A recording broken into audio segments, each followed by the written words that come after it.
Star Trek The Original Series, Season 1, Episode 22, Space Seed. This is a big one. It's a classic original series episode. It's considered one of the best episodes of the series, and I think there's really two reasons for that. The first is Ricardo Montalban as Khan. Maybe the best guest star in the entire show. And the second is obviously the connection it has to Star Trek II, The Wrath of Khan, which of course is one of the best sci-fi movies of all time. It's one of the rare links between the movies and the show, and watching this episode and the movie back to back is actually pretty fun. But personally, I don't think it's an outstanding episode. It's very good. A lot of people would put it in the top 5 or 10 episodes of the series, but I don't think I'd go that far. I think the main reason it's so highly regarded is the fact that it laid the groundwork for Wrath of Khan. And I'd be very curious to know what old school Star Trek fans thought of this episode before Wrath of Khan came out. You know, was this considered a top Star Trek episode back then? I don't think anyone would say it's bad, but was it considered one of the greats? And I feel like I already know the answer to that. But I'd still be curious to just ask a fan about it at a convention in, say, the late 70s. And there's also some funny stuff about the episode, of course. Questionable stuff, a lot of questionable stuff. And I think we should just get right into it. The episode opens up with the Enterprise receiving a signal in old Morse code, which of course is puzzling. And Spock doesn't believe it's an Earth ship. But it turns out that it is. They find it, and they see that it's an old Earth vessel from the 1990s. And Kirk takes some delight in Spock being proven wrong. He says, "I thought you said it couldn't possibly be an Earth vessel," which is not exactly what he said. He said it could hardly be an Earth vessel. But whatever. Kirk just likes to give Spock a ribbing every now and then. And I love it when old sci-fi tries to make statements about future events. You see it a lot in Star Trek, of course, Blade Runner, 2001, of course. And when we get to that point, and we see that, well, we obviously didn't have flying cars in 2015, for instance. It's just funny when we get past the time of the event that the work of sci-fi is predicting. I don't know. And McCoy says that he has detected faint life signs from about 60 or 70 individuals. I don't know why he doesn't have an exact number on that, but he doesn't. And they go to red alert because Spock is detecting, quote, some sort of equipment functioning. Okay, but what is the perceived threat from this ancient vessel? Kirk even says in his log that there's been no indication of danger, and yet they're on full alert. I never understood that. Yellow alert makes more sense, but for some reason, it's red alert. And they discovered that the ship's name is the Botany Bay. Kirk wants Spock to check the registry, but there's no such vessel listed. And records from that time period are a little fuzzy. And it was a product of the eugenics wars, which is a time when large groups of ambitious, power-hungry people experimented with selective breeding and genetic engineering in order to try to conquer the planet.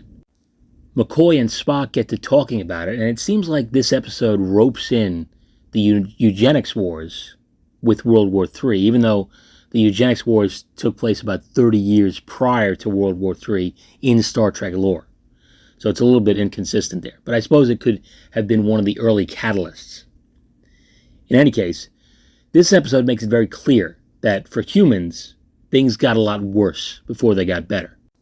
And after McCoy and Spock argue over who's responsible for these atrocities, Kirk decides he's going to beam over with a landing party. He takes McCoy, Scotty, and the ship's historian, Lieutenant Marla MacGyvers, who is first seen in her quarters working on some sort of painting, and she's annoyed that she's been called away to duty.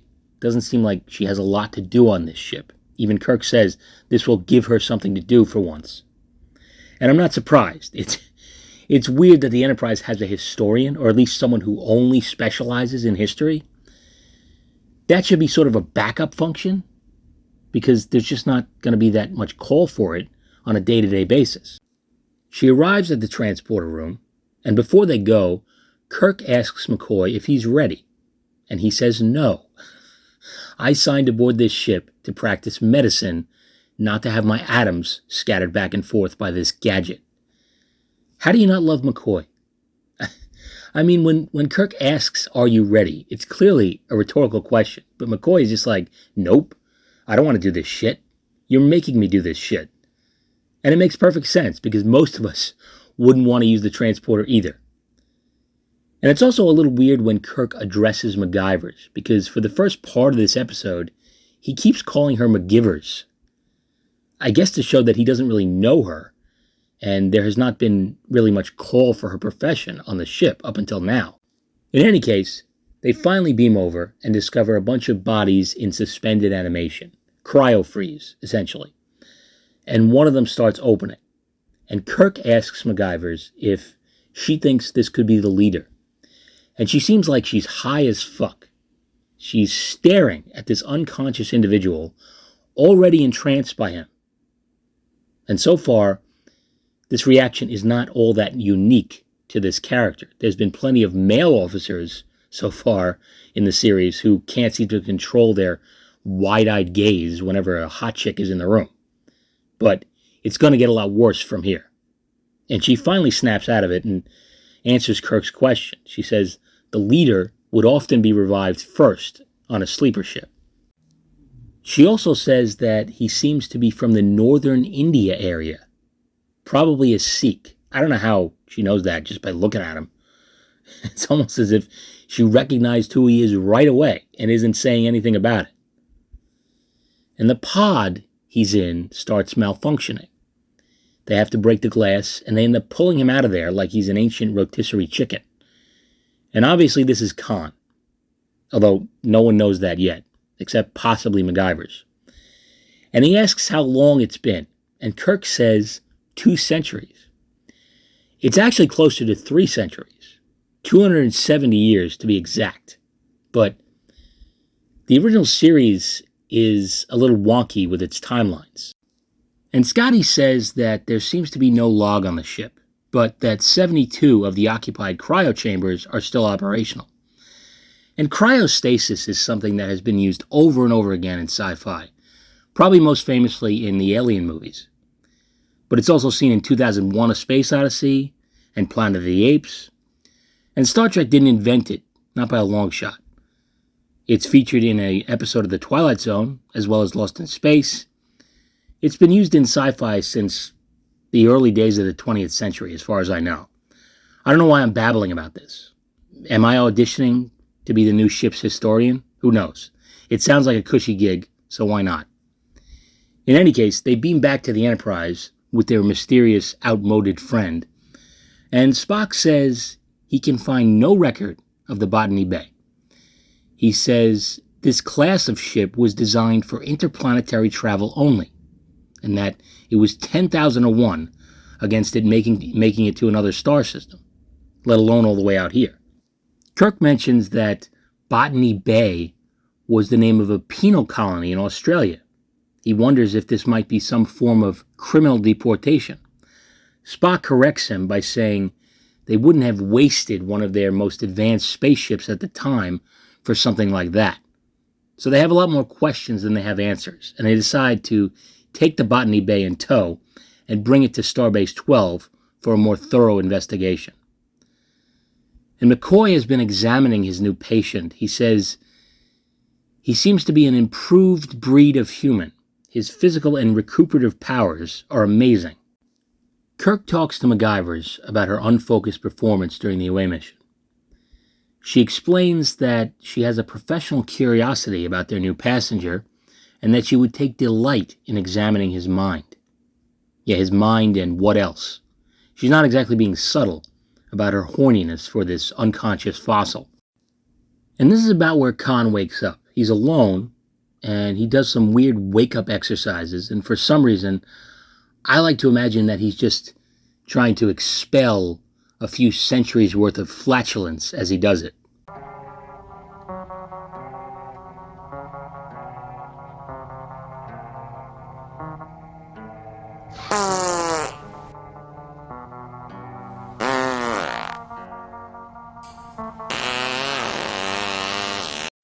I mean, he's got to be backed up after all that time, right?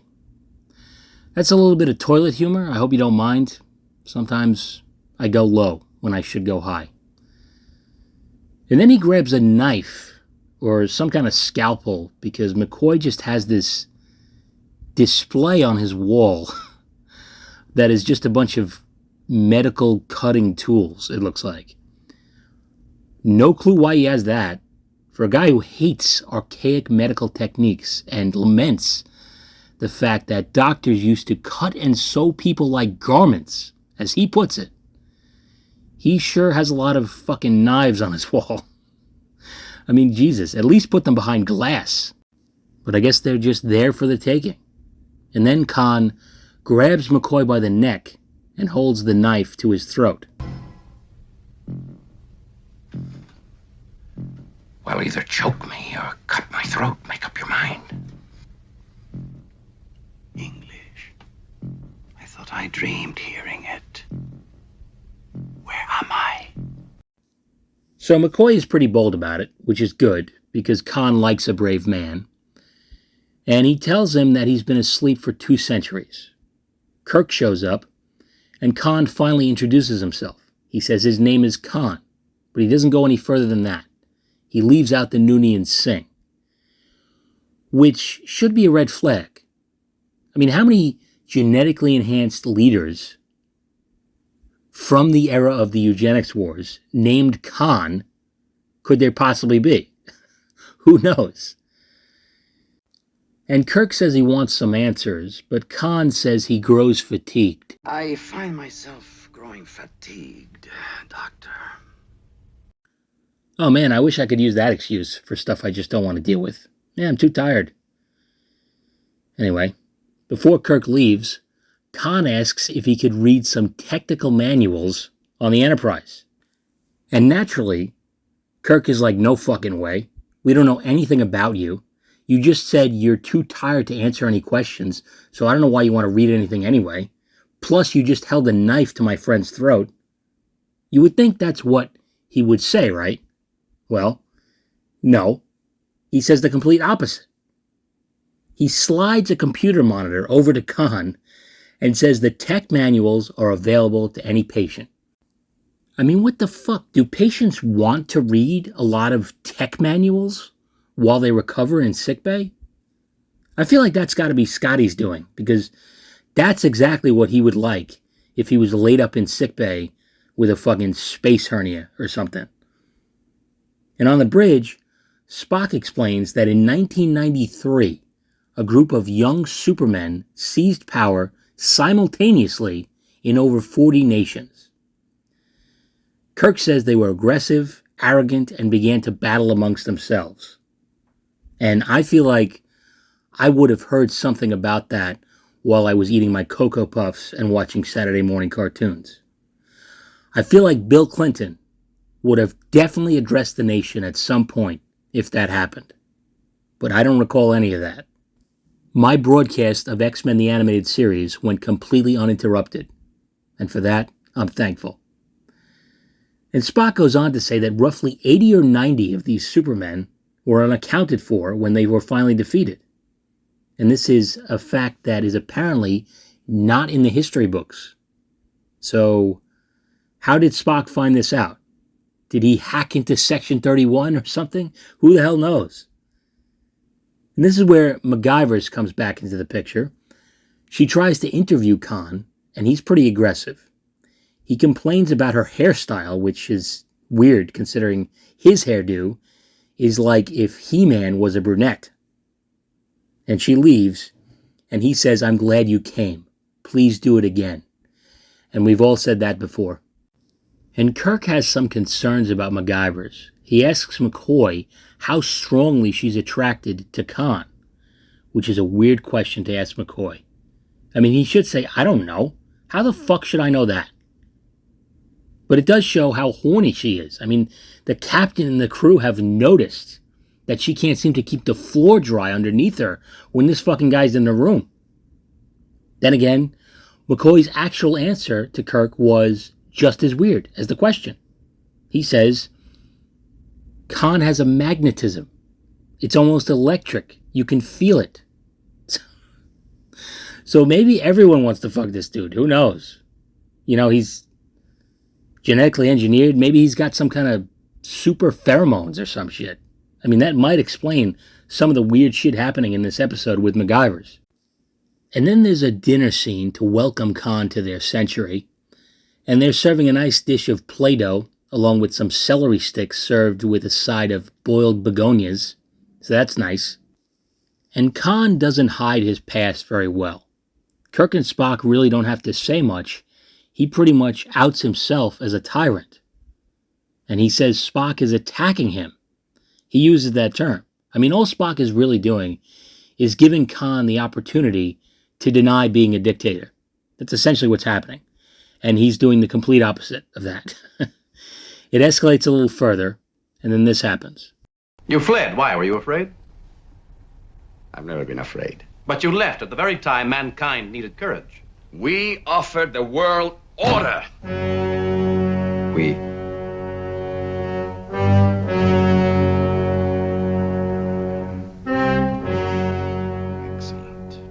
Excellent. I love how Khan expresses approval as though this has been such a challenge to get information out of him. I mean, he's practically giving it away. And then he grows fatigued again, and he asks if he can return to his quarters. I guess he had too much Play-Doh. And this is where things get even more weird between Khan and MacGyvers. She's changed her hair for him, and he approves. They end up making out, and it's fucking weird because what he's saying is a little nuts. He can tell she admires powerful men from history. And he says, such men dare take what they want. So he's not really asking, is he? But she doesn't seem to mind, because she's apparently as nutty as he is. And she goes to see him again later, and she tells him that she knows exactly who he is. And he seems surprised by this, as though he's been doing a good job of keeping it a secret. I mean, what the fuck, dude? Everyone knows who you really are. That's all they're talking about out there. Tony Stark held on to his secret identity for a longer period of time in the first Iron Man movie than Khan does in this episode. And then it gets uncomfortable. Then I'll have to remold it to my liking. Please don't. Go.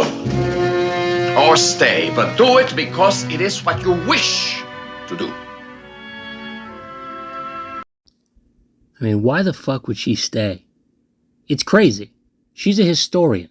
She knows better than anyone else on the ship who and what this guy is. Would you willingly stay in a room alone with Attila the Hun or Nero? But that's how into him she is. And he says that he intends to take the ship. I intend to take this ship. You agree? Oh, please don't ask me to. I need your help. You won't harm anyone. Now you question me. No. Will you assist me? Oh, please, Khan, don't ask me. Leave me then. Okay, so now he's physically hurting her, and she asks if he's going to harm anyone. I mean, what the fuck? He's harming you right now. You know who this guy is, right? Imagine asking Napoleon if he's going to hurt anyone. Lady, that's all I do. I'm like the best at it. That and eating Ziggy Piggies. But of course, MacGyvers agrees to help him. She says she'll do anything he asks. I mean, why wouldn't she, right? The prospect of banging this dude is just too great. And Kirk, Spock, Scotty, and McCoy finally confirm what they already know. That their Khan is in fact Khan Noonien Singh. From 1992 to 1996, he was absolute ruler of more than 25% of Earth. Which is fucking nuts. And it seems like a little bit of a contradiction from earlier. It didn't seem like anyone was absolute ruler of anything. Seems like there was just a bunch of these warring factions. But whatever. Maybe Khan just had the biggest chunk of them. And I like how they do a side-by-side comparison with a picture of Khan from now and Khan from back then. I mean, if they had just done that from the start, there'd be no mystery at all. Anyway, Kirk confronts Khan about this, and Khan is wearing a Starfleet uniform. I have no clue why. And Khan says that Kirk and his crew are inferior, mentally and physically, and he believes that he will do well in Kirk's century. Basically, he's saying, you're all weak and I'm going to be ruling you in no time. So Kirk leaves Khan's quarters, and not long after he's gone, Khan forces the door open and knocks this shithead redshirt into oblivion. And he makes his escape. He meets up with MacGyver's, who's taking control of the transporter room, and he beams over to the Botany Bay to retrieve and revive his crew. And they're fully awake in no time. They didn't grow fatigued like Khan did, and the next thing you know, Khan has taken control of the ship via the engineering room. I guess this is before Starfleet had command codes. I mean, security isn't great in the Next Generation era either, but you at least would need some kind of authorization code to do this. But here, it's just like the Wild West, man. Anybody can just show up and take over. I mean, we saw Riley do it in The Naked Time. He just locked the door to engineering and started singing to everybody while the ship crashes. And I guess it's really a shame that Kirk let Khan look at those technical manuals. And Khan says he needs some of the crew to help him run the ship, which is interesting because he doesn't need any Starfleet personnel when he takes over the Reliant in Star Trek II. But I suppose that's a smaller ship, maybe it's easier to run, smaller crew, and he also failed at it. So maybe he could have used some Starfleet crew. And Khan puts Kirk in McCoy's medical decompression chamber, and Kirk is suffocating. They're all watching this on the view screen, and MacGyver's asks to leave. She doesn't want to see this, and Khan allows it. And then they lose picture on the view screen. I'm not sure why that happens. It's not really clear. I don't know whether MacGyver shut it off or Uhura did it or what. But either way, MacGyver takes the opportunity to free Kirk, and she asks Kirk not to kill Khan. So she's had a change of heart, it seems. And now Spock is being escorted to sickbay by one of Khan's men. Seems like he's about to be put in the chamber as well.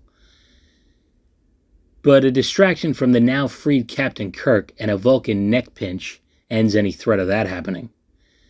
And Khan orders Spock to get to a relay junction and gas all decks but the one they're on. It works, but Khan escapes to engineering and somehow managed to prevent any gas from getting in there.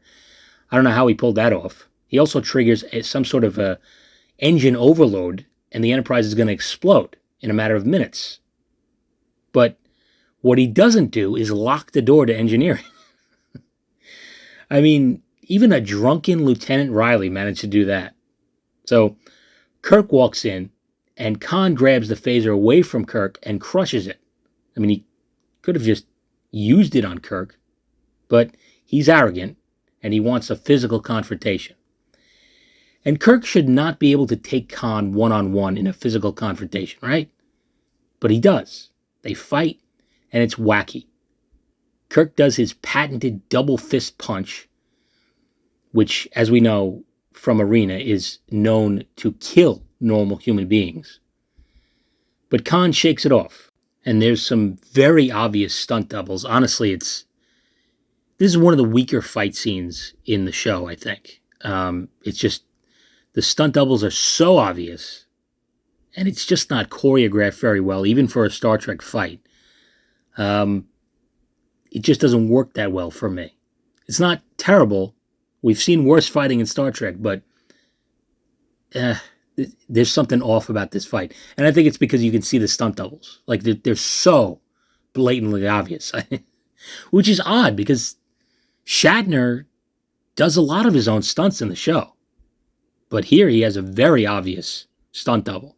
And it just takes me out of it when I'm watching it. And of course, Kirk ends up beating Khan to near death with this fucking easily detachable soap dispenser looking thing. I have no idea what this thing is supposed to do. I don't know why it's here. You shouldn't just be able to rip a piece of the set off to use as a weapon. But Kirk does it, and it works. He wins. And I know I'm probably in the minority here, but I don't think it's crazy that Kirk could possibly beat Khan in a fight. Or at the very least hold his own. because in the world of Star Trek, Kirk is a very skilled fighter, despite how it looks sometimes. So he might not be as strong, but if he's more skilled than Khan, it makes things a little bit more even, right? I don't know. Maybe I'm grasping at straws here, and on paper I could buy it, but the fight scene itself does not sell it very well. And Kirk shuts down the overload, and they have control of the ship again. And Khan and his people are in custody, finally. And they have some sort of a hearing to determine what to do with Khan and MacGyver's.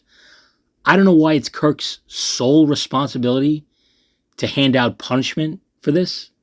Surely high-ranking Starfleet members have to be notified about this, right? And they're going to want some kind of say. But I guess not. They bring Khan and MacGyver's in, and there's a piece of shit on the floor. For some reason, I mean, Jesus, can we run a mop through here before we get started? Everyone is in their full dress uniforms for this official hearing, and somebody let their space dog shit on the floor. It's unbelievable. Anyway, Kirk rings the bell 3 times to signal the hearing has begun. I mean, take it easy. There's like 5 people in this fucking room. We don't need to ring the bell 3 times. We're all paying attention. We get it. And then he decides he's going to drop all charges, and he's going to drop Khan and his people off on a planet in the SETI Alpha system. Khan references the poet John Milton. It's better to rule in hell than serve in heaven. And Kirk also gives MacGyver's a choice. She can be court-martialed, or she can go with Khan. And she chooses to go with Khan. I mean, holy shit. She agrees to go live on a dangerous planet for the rest of her life with a superpowered psychopath that she just met like 2 fucking days ago, along with 72 other people who are just like him. This lady is off her fucking rocker. I mean, a court-martial doesn't sound so bad. Sure, she'll get kicked out of Starfleet, and she'll almost certainly go to jail. But Federation prisons are not that bad, and it won't be for life. She'll get out before you know it, and she can pick up the pieces from there. Take that option, please. But she doesn't. And why does Khan even want her to go with him? I mean, in the end, she betrayed him. The only reason he's in this position right now is because she had a change of heart. But he wants her to come with him. And for all she knows, the only reason he wants her to go with him is so he can punish her for what she did. I mean, does anyone actually believe that Khan loved her? At least right now. I could maybe believe that he eventually grew to love her. At least as much as a sociopath is capable of loving anyone. And that's why he's so enraged about her death in Star Trek 2. But I don't think he loves her right here in this moment. She was just a tool for him to use to try to get control of the ship. And this is frankly irresponsible of Kirk to give her this choice. I mean, she is clearly not of sound mind and not capable of making choices that serve her best interest. It's just bad decisions all around. And the hearing comes to a close, and Spock wonders about the long-term results of what they chose to do here. Would be interesting, Captain, to return to that world in 100 years and learn what crop had sprung from the seed you planted today. Yes, Mr. Spock. It would indeed. And of course, it's not going to take 100 years for them to find that out. It's only going to be about 15 years. But in any case, that's how the episode ends. It's a good, solid episode. But like I said, I do have some issues with it. I don't like the MacGyver's character. I just find it hard to believe that any semi-sane individual would ever do what she does in this episode. I think it would have been much better if Khan was actually a more sympathetic character and she could have developed a believable and genuine connection with him. And I also kind of don't like how long it takes the crew to figure out who Khan really is. I mean, they have more information than the audience does as far as the fictional history of the Star Trek universe goes, and yet there's absolutely no mystery for the audience. Even if you had never even heard of Wrath of Khan, you would still know that this guy is bad news from the start. Which makes it crazy that Kirk gives him access to the ship's specs. It's a contrivance. They needed a reason for Khan to know how the ship works, and that was it. But despite that, I can't help but like the episode. It is enjoyable. I like the bizarre mutual respect that develops between Khan and Kirk. Khan really does think that Kirk is pretty badass. He praises his ability to figure him out and run circles around him in conversation. And Kirk shows a lot of respect for Khan as well. And that rivalry is obviously one of the main reasons they decided to bring back Khan for the movie.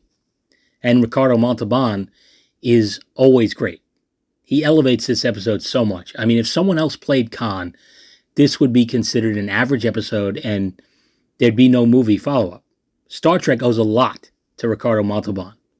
He is the one and only Khan, let's face it. I like Benedict Cumberbatch, but he's not Khan. He's a great actor, but he may go down in history as one of the most miscast actors ever in a role.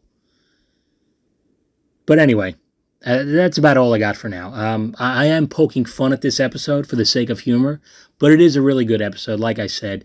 Maybe a little overrated because of the movie tie-in, but still really cool. And it's definitely one that I never skip when I'm rewatching the original series. And yeah, I'm running out of steam right now. I grow fatigued again. So that's about all I got for now. Let me know what you thought of this episode.